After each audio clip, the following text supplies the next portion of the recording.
Hello viewers, all cooking flavour চ্যানেলে আপনাদের সবাইকে স্বাগত জানাই। আজকে আপনাদের সামনে নিয়ে এসেছি এই গরমে সকলেরই জনপ্রিয় একটি ড্রিঙ্কস ম্যাঙ্গো লস্যি, যেটা বানানোর জন্যে আমি মাঝারি সাইজের দুটো আম নিয়ে নিয়েছি আর নিয়েছি প্যাকেটের টক দই। আমগুলোকে টুকরো করে নিয়েছি। আপনারা আপনাদের পছন্দ মতো টক দই নিতে পারেন।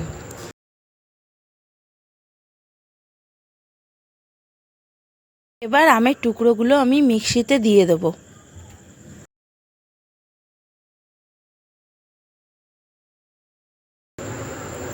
এর মধ্যে দিয়ে দেব পরিমাণ মতো টক দই।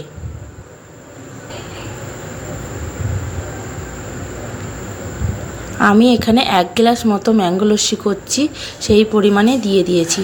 আপনারা আপনাদের পরিমাণ মতো দিতে পারেন। এর মধ্যে দিয়ে দেব পরিমাণ মতো চিনি।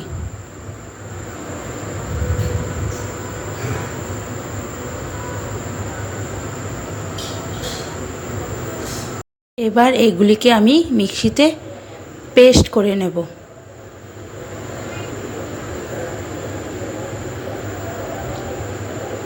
এবার এই পেস্টের মধ্যে দিয়ে দেব খানিকটা পরিমাণে জল। আবার একবার আমি পেস্ট করে নেব। মিশ্রণটি আমি একটি গ্লাসে ঢেলে নেব।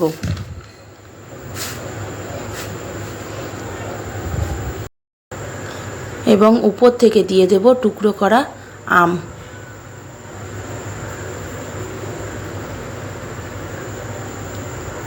আর ছড়িয়ে দেব কিছুটা বরফ।